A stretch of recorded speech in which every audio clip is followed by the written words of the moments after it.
এখন অন্তত বক্তব্যে উদাহরণ দিতে পারবো যে শরীফ ওসমান হাদি হচ্ছে সত্যবাদিতা ন্যায়পরায়ণতার একটা অন্তত প্রতীক, যে জুলাই আগস্টের পর সব মানুষ নিজ নিজ দলের হয়ে গেল। আর যখনই আপনি কোনো দল করবেন ওই দলের স্বার্থের বাইরে গিয়ে আপনার মুখ খুলবে না, জিহ্বা আটকা বন্ধ। আর যখনই আপনি গণতন্ত্রের রাজনীতির মধ্যে থাকবেন তখন মিথ্যা আপনার রক্তের মধ্যে মিশে যাবে। কেন গণতন্ত্রের রাজনীতি এত নিকৃষ্ট, এত জঘন্য, যেখানে এক দল তো আর এক দলের বিরুদ্ধে বলবে, একই আসনে মনোনয়ন প্রার্থী একজন আর একজনের নামে মিথ্যা বলবে। তাহলে ওই যে মিথ্যার কালচারের মধ্যে লিয়াজু, লবিং, আসন ভাগাভাগি, উমুককে নয় আমাকে দাও, এই পুরো কালচারটার মধ্যে ঢুকে আছে টাকার লেনদেন, 2 নাম্বারি, ধোঁকা, লবিং, লিয়াজু, এই পুরো কালচারটার মধ্যে ঢুকে আছে মিথ্যা, ধোঁকা, দুর্নীতি। তাহলে এই একটা কালচারের মধ্যে দিয়ে যে বড় হবে, এই এমপি, এই মন্ত্রী, এই মিনিস্টার যদি প্রাইম মিনিস্টারও হয়, আপনাদের কাছে সে নেতা হতে পারে আল্লাহর গায়েবের মূলনীতি অনুযায়ী ও গোলামের ঘরের গোলাম। তাহলে যত এমপি এই মিথ্যা, এই দুর্নীতির সাথে জড়িত, সে যদি প্রাইম মিনিস্টারও হয়, সে নেতা না গোলাম? একটু জোরে বলেন, নেতা না গোলাম? গোলাম। এটাই আল্লাহর মূলনীতি। এই মূলনীতির উপরেই আল্লাহ সুবহানাহু ওয়া তাআলা পৃথিবী প্রতিষ্ঠিত করেছেন। নেতা কখন? যখন সত্যবাদিতা ন্যায়পরায়ণতার উপর দাঁড়িয়ে আছে। তাহলে ওসমান হাদি একমাত্র ব্যক্তি ছিল যে দলের লেজুর বৃত্তি না করে, দলের লিয়াজু লবিংয়ের মধ্যে না গিয়ে, আসন ভাগাভাগির মিথ্যা, দুর্গন্ধযুক্ত, নিকৃষ্ট কালচারের মধ্যে না গিয়ে, যেটা সত্য ওইটাই মানুষের মুখের উপর স্ট্রেট ফরওয়ার্ড বলে দিত। আর এই রকম একজন মেরুদণ্ডওয়ালা, যার মেরুদণ্ড আছে, যে স্ট্রেট ফরওয়ার্ড সত্য এবং ন্যায় বলতে পারে জ্ঞানের সাথে, বুদ্ধিমত্তার সাথে, এটাই নেতা, এটাই নেতা তৈরি হওয়ার রাস্তা। আর এই রকম একজন মেরুদণ্ডওয়ালা, সত্যবাদী, ন্যায়পরায়ণ নেতা ওই রকম লাখো দুর্নীতিগ্রস্ত নির্বাচিত এমপির চেয়ে পাওয়ারফুল। এবং ওই পাশ্চাত্যের আর আমাদের পাশের দাদাবাবুরা, তারা পর্যন্ত ভয় পায় এই রকম নেতাকে। কেন? ওই যে দুর্নীতির মধ্যে দিয়ে যে নেতা উঠে এসেছে, ওকে টাকা দিয়ে কিনে নেওয়া যাবে। ভারতও ওকে কালকে টাকা দিয়ে কিনে নিতে পারবে, আমেরিকাও ওকে কালকে টাকা দিয়ে কিনে নিতে পারবে। ওকে বলবে তোমার যত দুর্নীতি করার ইচ্ছা করো, টাকা পাচার করে নিয়ে আমার দেশে চলে আসো, আমি যা বলবো তাই শুনবা। তো ও যেহেতু এই দুর্নীতির প্র্যাকটিসের মধ্যেই বড় হয়েছে, তো ও কোনোদিন দেশের পক্ষে কাজ করবে না, অন্য দেশের গোলামি করবে, অন্য দেশের গোলামি করবে। তাহলে গোলামি থেকে বাঁচার জন্য একটা প্রজন্ম তৈরি করতে হবে আপনাদের, যে প্রজন্ম হবে সত্যবাদী, ন্যায়পরায়ণ, মিথ্যা এবং অন্যায়ের সংস্পর্শে যায়নি, মেরুদণ্ড বিক্রি করবে না টাকার কাছে। আপনি মাপবেন কেমনে যে আমি সত্যবাদী, ন্যায়পরায়ণ কিনা? আপনি নিজেকে জিজ্ঞেস করেন যে আপনি আপনার পিতার সম্পত্তিতে আপনার বোনকে ন্যায়ের সাথে সম্পদ দিয়েছেন কিনা?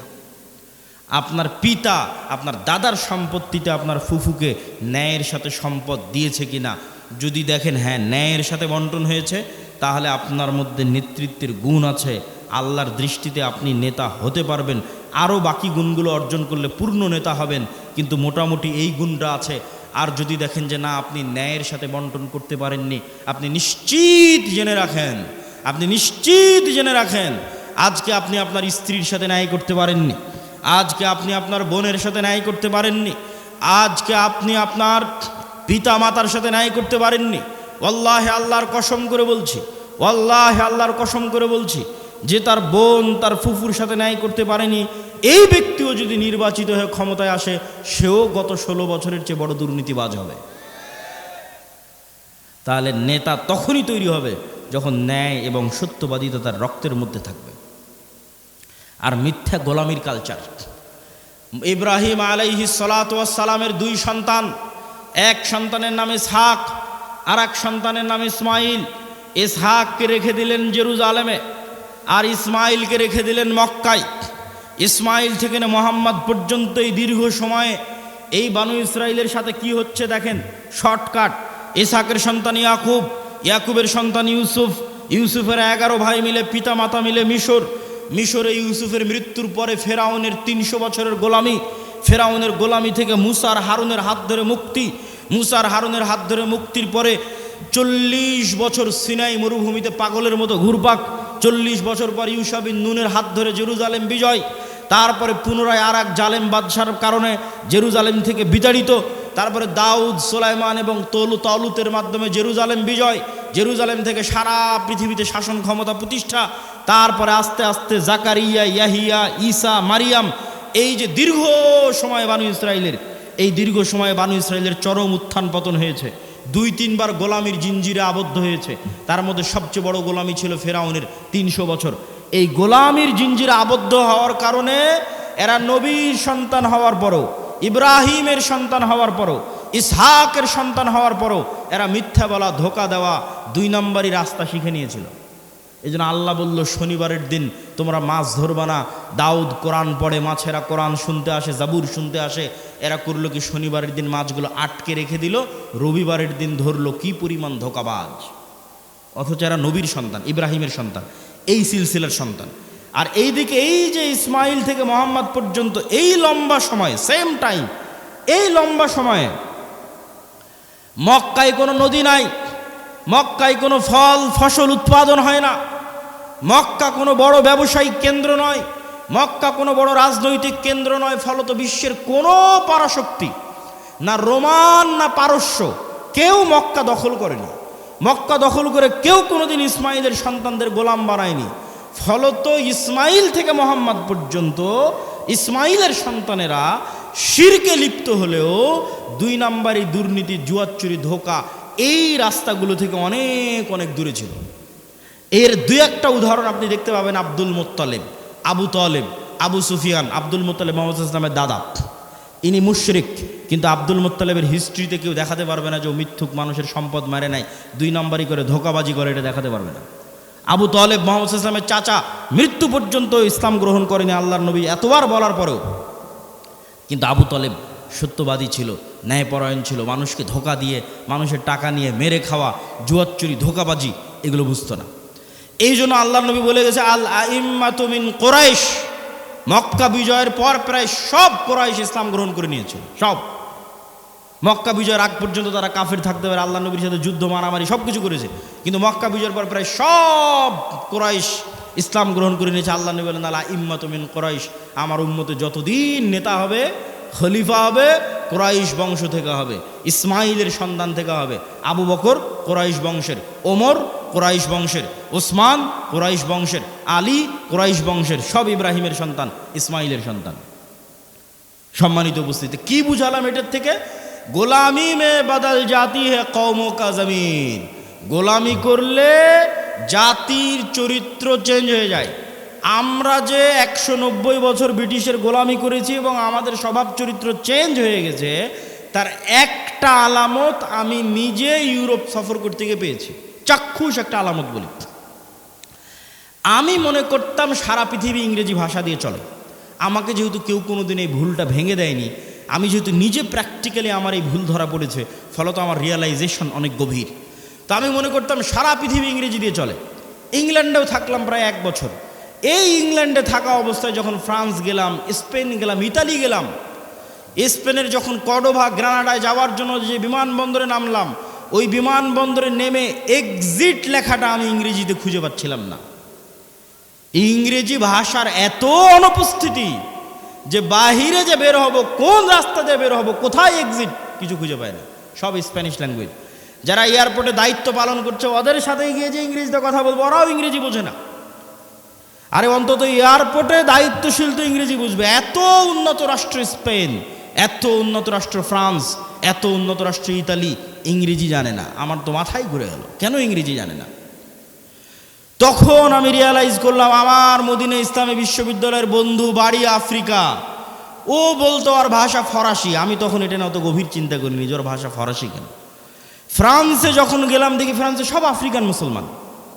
ফ্রান্সে ভারত পাকিস্তানের মুসলমান কম, আফ্রিকার মুসলমান বেশি। ইংল্যান্ডে আবার ভারত পাকিস্তানের মুসলমান বেশি, আফ্রিকার মুসলমান কম। তখন সব রহস্য ভেদ হয়ে গেল যে ওর ভাষা কেন ফরাসি আর আমার কাছে কেন ইংরেজির এত গুরুত্ব। জন্মগত কেমনে অটোমেটিক সবাই আমাদের দেশের মানুষ জানে যে ইংরেজি অনেক গুরুত্বপূর্ণ ভাষা, অথচ ইউরোপের অধিকাংশ দেশ ইংরেজির কোনো ভ্যালুই নাই, দামই নাই। ওরা এতটা অহংকারী, ফ্রান্স, ইতালি, স্পেন, জার্মান এতটা অহংকারী, ওরা ইংরেজি শিখবেই না। তাহলে আমি কেমনে জন্মগত মেনে বুঝে নিলাম যে ইংরেজি গুরুত্বপূর্ণ? এটাই 200 বছর যে আমরা ব্রিটিশের গোলামি করেছি, গোলামি মে বদল জাতি হে কওম কা জমির, আমরা নিজের অজান্তেই ওর গোলামির প্রভাব বহন করতেছি। আমি আব্দুল্লাহ নিজের অজান্তেই, আমার পূর্বপুরুষ 190 বছর ব্রিটিশের গোলাম ছিল, তার প্রভাব আমি আমার অজান্তে বহন করতেছি। আর আমার ওই বন্ধু যে আফ্রিকায় বাড়ি, ও ওর অজান্তে ইউরোপীয় উপনিবেশের গোলামির চিহ্ন বহন করতেছে। ঠিক এই যে আপনি দেখতেছেন মুসলমানেরা মারামারি কাটাকাটি, এই যে গণতন্ত্রের কালচার টিকিয়ে রাখা আছে, যেন এখানে আর সুদের কালচার টিকিয়ে রাখা আছে, যেন একটা মুসলমান নেতা সত্যবাদী ন্যায়পরায়ণ বের হয়ে আসতে না পারে, সব যেন মিথ্যুক আর দুর্নীতিবাজ বের হয়। এই জন্যই গণতন্ত্র দিয়ে রাখা আছে, এই জন্যই সুদী ব্যবস্থা দিয়ে রাখা আছে। কেননা এই কালচারের মধ্যে থাকলেও মিথ্যুক দুর্নীতিবাজ হবে। আর 190 বছর ব্রিটিশের গোলামিতে ওটাই শিখেছে। কেননা গোলাম তো একটা রুটির জন্য মারামারি করে, গোলাম একটা রুটির জন্য আরেকজনকে হত্যা করে দিতে পারে। তাহলে এই যে গোলামির কালচার, এই গোলামির কালচার যতক্ষণ আপনি না ভাঙবেন, যেটা আমরা বহন করছি আমাদের অজান্তে ব্রিটিশদের গোলামির কারণে, যেমনটা বানু ইসরাইলরা ফেরাউনের গোলামি থেকে শিখেছিল, এই কালচার আমাদের ভাঙতে হবে। এই কালচার যতক্ষণ না ভাঙতে পারবেন, নেতা হতে পারবেন না। সত্যবাদী ন্যায়পরায়ণ হন, ইসমান হাদির মতো অটোমেটিক নেতা হয়ে যাবেন। আর এই গণতন্ত্রের কালচারে এইরকম সত্যবাদী ন্যায়পরায়ণ নেতা সহ্য করার মতো ক্ষমতা এই আধিপত্যবাদী দখলদারি শক্তির নাই, ফলত গুলি করে উড়িয়ে দিবে।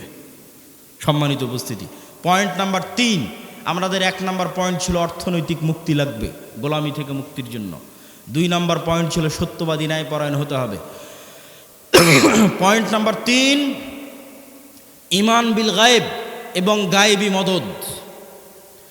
একটা মূলনীতি আজকে এখান থেকে মুখস্থ করে যান, আল্লাহর আসমানি সাহায্য ছাড়া ইসলাম এবং মুসলমানদের বিজয় অসম্ভব, ফুল স্টপ।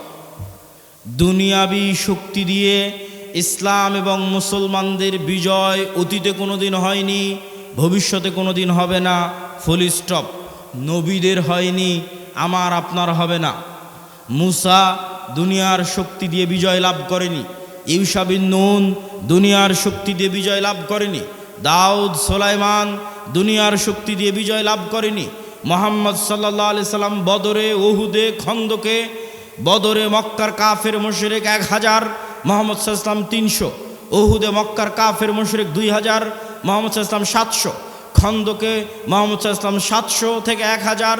আর মক্কার কাফের মুশরিক শুধু নয়, সারা আরবের কাফের মুশরিক একত্রিত হয়েছে 10,000। খন্দকের যুদ্ধে কোনো দুনিয়াবি শক্তি নাই যা মুহাম্মদ সাল্লাল্লাহু আলাইহি সাল্লামকে জয় লাভ করাতে পারে।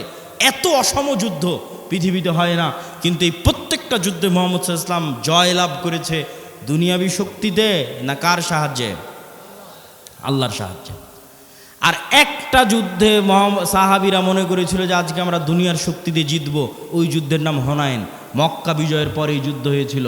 মক্কা বিজয় যখন সব মুসলমান হয়ে গেছে, 12,000 সাহাবী হুনাইনের যুদ্ধে, আল্লাহর নবী নিজে চোখে কোনোদিন দেখেইনি, তার পিছে 12,000 মানুষ দাঁড়িয়ে আছে। সাহাবীরা কোনোদিন দেখেনি 12,000-এর জামাত। 300 জন নিয়ে যুদ্ধ করেছে, 700 নিয়ে যুদ্ধ করেছে, 1000 নিয়ে যুদ্ধ করেছে, আজকে হুনাইনে 12,000।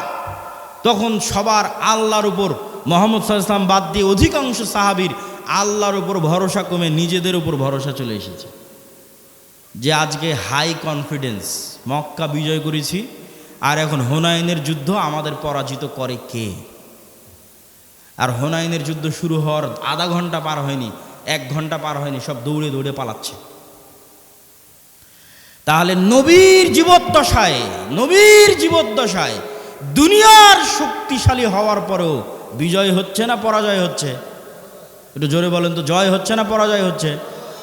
নবীর সাহায্য লাগে বিজয়ের জন্য, আল্লাহর সাহায্য লাগে।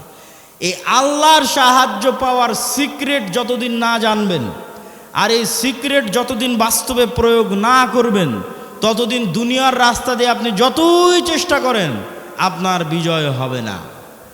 এটা নিশ্চিত জেনে রাখেন। আপনার ভরসা দুনিয়ার ওপর দেখেই তো আপনি চেষ্টা করতেছেন যে হ্যাঁ, মন্দিরগুলো পাহারা দিয়ে যদি ভোট পাওয়া যায়। মন্দির পাহারা কেন? আপনি যদি প্রত্যেকটা হিন্দুকে একটা করে মন্দির বানিয়ে দেন, দিয়ে যদি মনে করেন দুনিয়ার শক্তি দিয়ে ইসলামকে বিজয় করবেন, আপনার ব্যক্তি স্বার্থ আদায় হতে পারে। দুনিয়ার শক্তি দিয়ে ইসলাম বিজয় হয় না, হয়নি, কিয়ামত পর্যন্ত হবে না। তাহলে ইসলাম বিজয় হবে কোনটা? যেটাতে আল্লাহর সাহায্য আসবে। আল্লাহর সাহায্য পাওয়ার শর্ত পূরণ করেন, ইসলাম বিজয় হবে।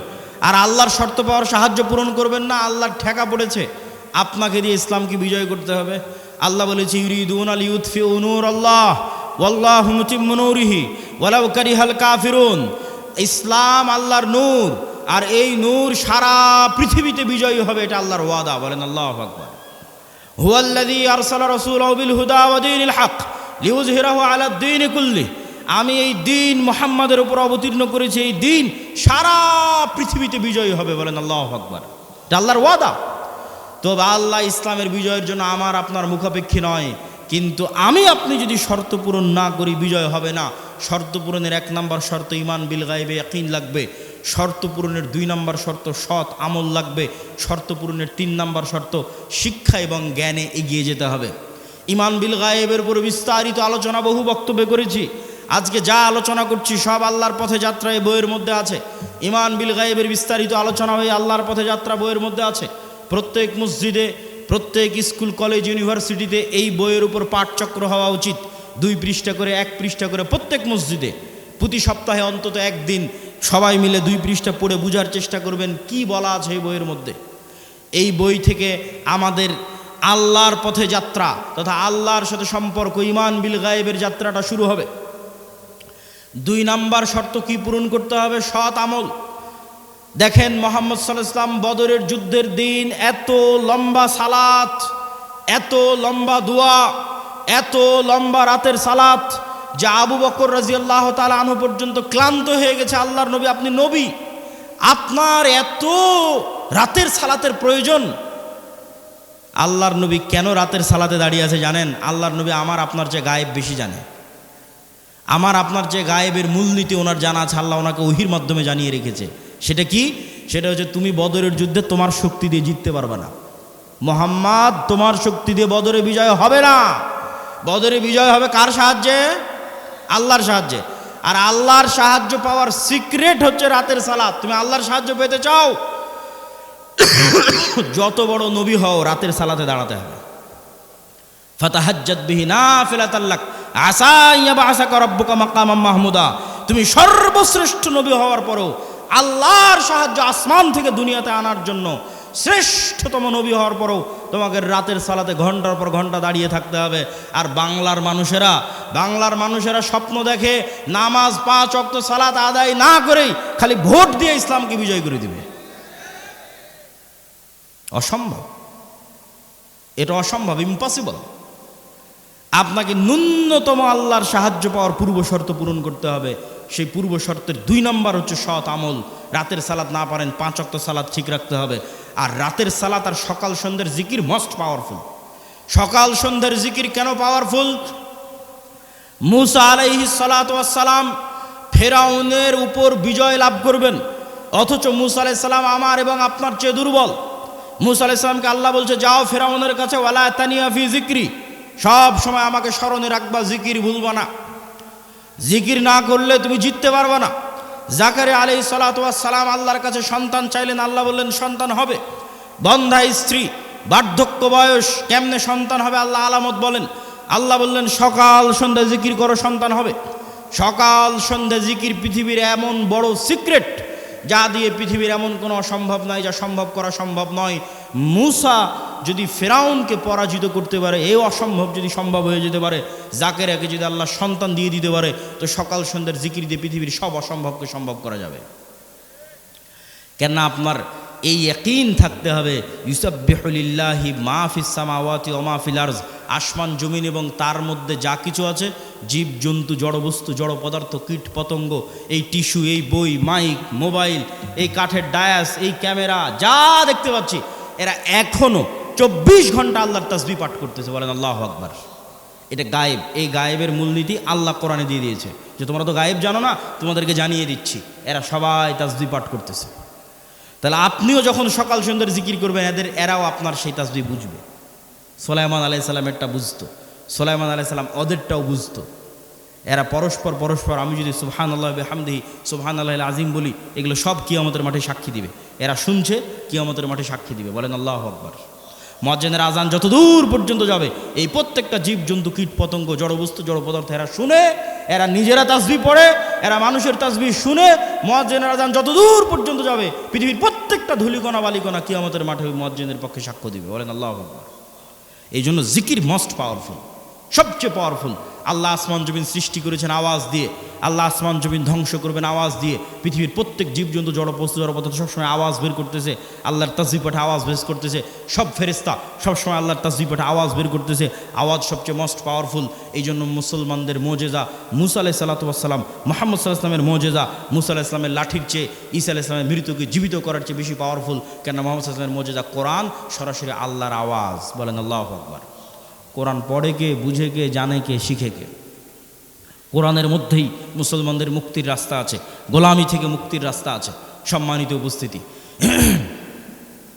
আমরা বক্তব্য দীর্ঘায়িত করব না, রাত গভীর করার পূর্বেই বক্তব্য শেষ করে দিব। তাহলে আমরা আমাদের পূর্ব শর্ত, যা গায়েবী মদদ পাবো, 1 নম্বর শর্ত ঈমান বিল গায়বি ইয়াকিন থাকতে হবে। 2 নম্বর শর্ত সৎ আমল থাকতে হবে। সৎ আমলের 2টা আমল খুব পাওয়ারফুল, একটা রাতের সালাত, একটা সকাল সন্ধ্যের জিকির। সব অসম্ভবকে সম্ভব করা সম্ভব এই 2টা দিয়ে। 3 নম্বর হচ্ছে শিক্ষা এবং জ্ঞান। আল্লাহ পৃথিবী যেই মূলনীতির উপর তৈরি করেছে, এই মূলনীতি আল্লাহ ভাঙে না, খুব কম সময় ভাঙে। আগুনের মধ্যে যদি সবচেয়ে বড় পরহেজগার মানুষকে নিক্ষেপ করা হয়, আগুন জ্বালিয়ে দিবে। এভাবে আগুনকে ডেভেলপ করা আছে। ইব্রাহিমের ক্ষেত্রে আল্লাহ রুল ব্রেক করেছে, সবার ক্ষেত্রে করবে না। ওই যে সূরা বুরুজের দেখেন, পুরো একটা জাতিকে আগুনে নিক্ষেপ করে দেওয়া হয়েছে, সবাইকে আগুন পুড়িয়ে দিয়েছে। সূরা বুরুজের ঘটনা, পুরো একটা জাতিকে ইমানের কারণে আগুনে নিক্ষেপ করা হয়েছে, সবাই আগুনে জ্বলে গেছে, পুড়ে গেছে, কিন্তু ইমান ত্যাগ করেনি। তাহলে এই যে মূলনীতির উপর আল্লাহ পৃথিবী সাজিয়েছে, এটা আল্লাহ সাধারণত ভাঙে না। আপনি মোবাইল যে ফাংশন ব্যবহার করবেন, ওই ফাংশন ইহুদিও ব্যবহার করলে একই সার্ভিস পাবে, মুসলমান ব্যবহার করলে একই সার্ভিস পাবে। তাহলে পৃথিবীর ফাংশন হচ্ছে, পৃথিবীকে এইভাবে ফাংশন করা আছে যে জ্ঞান অর্জন করবে ও নেতা হবে, যে জ্ঞান অর্জন করবে ও কী হবে? নেতা হওয়ার শর্ত কি বলেন তো, একটু জোরে বলেন তো, কি অর্জন করা? জ্ঞান অর্জন করা। দলিল, আল্লাহ নিজেই সবার চেয়ে বড় জ্ঞানী। দলিল, আদম আলাইহিস সালাম ফেরেশতা জিনের চেয়ে জ্ঞানী। দলিল, আল্লাহ তালুতকে নেতা বানিয়েছে শুধু জ্ঞানের কারণে। আর কত অসংখ্য দলিল নেবেন, তার হিসাব নাই। আজকে ইহুদি এবং খ্রিস্টানেরা পড়াশোনা, জ্ঞান, গরিমা, গবেষণা নিয়ে ব্যস্ত, আর মুসলমানের সন্তানেরা জুয়া, ফেসবুক, টুইটার, টিকটক, বিড়ি, সিগারেট, নেশা, আইপিএল, বিশ্বকাপ, ফুটবল, গণতন্ত্রের রাজনীতি, চাঁদাবাজি, যত সময় নষ্টের রাস্তা আছে, এই সময় নষ্টের রাস্তায় ব্যস্ত। আপনি বলেন নেতাকে আর গোলামকে? ঢাকা বিশ্ববিদ্যালয়ে বড় স্ক্রিন লাগিয়ে যারা খেলা দেখে সময় নষ্ট করতেছে, ওরা গোলাম? না অক্সফোর্ড ক্যামব্রিজে যারা পড়াশোনা জ্ঞান অর্জন করছে, ওরা গোলাম? এই মূলনীতি আল্লাহ সুবহানাহু ওয়া তাআলা ভাঙবেন না যতক্ষণ না আপনি চেষ্টা না করেন। হ্যাঁ, আপনি যদি চেষ্টা করেন যে হ্যাঁ আমি জ্ঞানী হব, এই জ্ঞানী হওয়ার পাশাপাশি আগের যদি সব শর্ত পূরণ থাকে, যা যা বলেছি, আপনার যদি সৎ আমল থাকে, আপনি যদি সত্যবাদিতা, ন্যায়পরায়ণতার উপর অটল থাকেন, বিক্রি না হন, আপনার যদি ঈমান বিল গায়বি ইয়াকিন থাকে, তাহলে এরকম যদি 500টা উসমান হাদি তৈরি হয়ে যায়, এরকম যদি 500 যুবক তৈরি হয়ে যায়, তাহলে শুধু বাংলাদেশের ক্ষমতা নয়, সারা পৃথিবীর ক্ষমতা অর্জন করতে পারবেন। বলেন আল্লাহু আকবার। কোরআনের মধ্যে শুধু বাংলাদেশের ক্ষমতা অর্জনের রাস্তা দেওয়া নাই, সারা পৃথিবীর ক্ষমতা অর্জনের রাস্তা দেওয়া আছে। আল্লাহ সুবহানাহু ওয়া তাআলা আমাদেরকে কবুল করুক। বলেন আল্লাহুম্মা আমিন। আমরা যেন আমাদের একটা প্রজন্মকে এই আদর্শগুলোর উপর গড়ে তুলতে পারি, এই জন্যই তো আমরা মক্তব করছি, এই জন্যই তো মাসিক আল ইতিসাম আপনাদের নিতে বলছি, এই জন্যই তো আমাদের মক্তবের সিলেবাস আমার লেখা, যাতে আপনাদের সন্তানদের ব্রেনের মধ্যে আমরা এই জিনিসগুলো ঢুকিয়ে দিতে পারি। আমি জানি না কেন এখনও আপনারা মক্তবের ট্রেনিংয়ের জন্য আপনাদের শিক্ষকদের পাঠান না। যাতায়াত খরচ লাগে না, বই পুস্তকের খরচ লাগে না, থাকা খাওয়ার খরচ লাগে না, তারপরেও আপনি মক্তবের ট্রেনিংয়ে নাই, শুধু প্রোগ্রাম নেওয়ার সময় আছেন। এই সিস্টেম পরিবর্তন করতে হবে। মক্তবি মূল, শতভাগ মুসলমানের সন্তানকে কোরআন ও দ্বীন শিখাতে হবে। কোথায় শিখাবো? জামিয়া সালাফিয়ায়? সম্ভব নয়। জামিয়া সালাফিয়া বা মাদ্রাসায় সারা বাংলাদেশের 2% ছেলে মেয়ে পড়ে। শতভাগ মুসলমানের সন্তানকে কোরআন ও দ্বীন শিখাতে চাইলে মসজিদেই যেতে হবে, মক্তবে যেতে হবে। এই জন্য আমি কড়া করে বলেছি যে মসজিদের এসি বিক্রি করে তোমরা মক্তব চালাও। এই জন্য বলেছি ওই কমিটিকে পদত্যাগ করাও যে মসজিদে মক্তব চালাতে পারে না, আর টাইলস খুলে নিয়ে গিয়ে মক্তবে শিক্ষকের বেতন দাও। তুমি বুঝো না শিক্ষার গুরুত্ব, জ্ঞানের গুরুত্ব? ইহুদি খ্রিস্টানদের থেকে দেখে শিখতে পারো না? শুধু দুনিয়াবি সাজসজ্জা চাকচিক্য দিয়ে নেতৃত্ব হয় না, জ্ঞান ছাড়া নেতা হওয়ার কোনো রাস্তা নাই। এই জন্য মক্তব পরিচালনা করতে হবে, শিক্ষকদের ট্রেনিং দিতে হবে, মাসিক আল ইতিসাম প্রতি মাসে নিতে হবে। এত ব্যস্ততার মধ্যে প্রতি মাসে 3টে লেখা থাকে মাসিক আল ইতিসামে, আমার নিজের সম্পাদকীয় থাকে, মিন্নাতুল বাড়ি থাকে, স্বাভাবিক একটা প্রবন্ধ থাকে। আপনাদের আজকের একদিনের নাস্তার চাইতেও 1 মাসের একটা মাসিক আল ইতিসামের দাম কম। ওই মাসিক আল ইতিসাম যদি আপনি না নেন, না পড়েন, তাহলে আপনার কাছে আমি মেসেজটা পৌঁছাবো কীভাবে? এই একদিনের তো এটা অস্থায়ী সম্পর্ক। এজন্য মাসিক আল ইতিসাম, মক্তব, জামিয়া সালাফিয়ার সাথে শিক্ষা প্রতিষ্ঠানগুলোকে মুআদালা করা এবং আমাদের যে কর্জে হাসানা প্রজেক্ট আমরা চালু করেছি মুসলিম বাইতুল মাল, সুদের বিরুদ্ধে যুদ্ধ করার জন্য, মুসলিম সন্তানদেরকে অর্থনৈতিকভাবে সুদ মুক্ত রাখার জন্য আমাদের এই মুসলিম বাইতুল মালের কর্জে হাসানা প্রজেক্টে আমরা ইতিমধ্যেই 30-এর অধিক মানুষকে কর্জ দিয়েছি। প্রায় 15 থেকে 20 লক্ষ টাকার কাছাকাছি আমাদের কর্জ দেওয়া ছেড়ে ধীরে ধীরে আরও বাড়তেছে। যদি রিটার্ন মানুষ যদি ধোকা না দেয়, এই প্রজেক্ট থেকে যদি মানুষ রিটার্ন দেয় বিনা সুদে 90%-এরও বেশি, তাহলে ইনশাল্লাহ একদিন এই প্রজেক্ট বাংলাদেশে বিপ্লব নিয়ে আসবে। বলেন আল্লাহ কবুল করুক, আল্লাহুম্মা আমিন। একদিন এটা বাংলাদেশের শতভাগ ইসলামী ব্যাংকে পরিণত হয়ে যাবে ইনশাল্লাহ, যদি আল্লাহ কবুল করে। বলেন আল্লাহুম্মা আমিন। এই জন্য আমরা কি আহ্বান করেছি জানেন? আমরা আমাদের কর্জে হাসানা ফান্ডে কারো দান চাই না, কেন আমরা চাই মানুষের মধ্যে কর্জে হাসানা কালচার তৈরি হোক। আপনি আপনার ব্যাংকে যে টাকা ফেলে রেখেছেন, আপনার বিকাশে নগদে যে টাকা ফেলে রেখেছেন, ফিক্সড ডিপোজিট করে রেখেছেন, আল্লাহর বাস্তে ওই টাকা উঠিয়ে আমাদের মুসলিম বাইতুল মালের কর্জে হাসানা ফান্ডে জমা দেন। আপনার যখন প্রয়োজন আবার উঠিয়ে নেবেন। আমরা আপনার ওই টাকা থেকে ন্যূনতম একটা অংশ, দেখা যাচ্ছে 2%, 3% একটা অংশ হয়তো আমরা দিনী ভাইদের কর্জ দিচ্ছি। আবার ওই কর্জ যখন রিটার্ন আসছে তখন আবার সেখানে ওটা অ্যাড হয়ে যাচ্ছে, আর আপনি যখন চাচ্ছেন তখন আপনি ফেরত পেয়ে যাচ্ছেন। আলহামদুলিল্লাহ, আমাদের অনেক ভাই আমাদের কর্জে হাসানা ফান্ডে তাদের টাকা জমা রেখেছে এবং তাদের যখন প্রয়োজন হচ্ছে তখন তারা ফেরতও নিচ্ছে। এটা একটা আমরা কালচার তৈরি করতে চাচ্ছি, যাতে আমাদের সেই সুদূর প্রসারী যে লক্ষ্য আছে সেই লক্ষ্যের দিকে এগিয়ে যেতে পারি। আল্লাহ সুবহানাহু ওয়া তাআলা আমাদের কবুল করুক। আর সবার প্রতি আহ্বান থাকবে, আমাদের বইগুলোকে মূল্যায়ন করবেন, বিশেষ করে আল্লাহর পথে যাত্রা এবং শাইখ আব্দুর রাজ্জাক বিন ইউসুফের যে বই আছে, সালাতের বই, দোয়ার বই, আর জামিয়া সালাফিয়ার জন্য দোয়া করবেন এবং শরীফ ওসমান হাদি ভাই সহ বাংলাদেশের জন্য দোয়া করবেন। আল্লাহ যেন বাংলাদেশের 16 কোটি মুসলমানকে হিন্দুদের দয়ার ওপর ছেড়ে না দেয়। বলেন আল্লাহুম্মা আমিন। আল্লাহ যেন বাংলাদেশের 16 কোটি মুসলমানের রহম করে, দয়া করে, আমাদের এই স্বাধীন সার্বভৌম ভূখণ্ডের স্বাধীনতা এবং সার্বভৌমত্ব যেন হেফাজত করে। আল্লাহুম্মা আমিন। ওয়া আখিরু দাওয়ানা আনিল হামদুলিল্লাহি রাব্বিল আলামিন। আসসালামু আলাইকুম ওয়া রাহমাতুল্লাহি ওয়া বারাকাতুহু। সবাই বৈঠক শেষের দোয়া পড়ি, কেননা আমার ধারণা আর তো কিছু বলার নাই। সবাই বলেন সুবহানাকা আল্লাহুম্মা ওয়া বিহামদিকা আশহাদু আল্লা ইলাহা ইল্লা আনতা আস্তাগফিরুকা ওয়া আতুবু ইলাইক।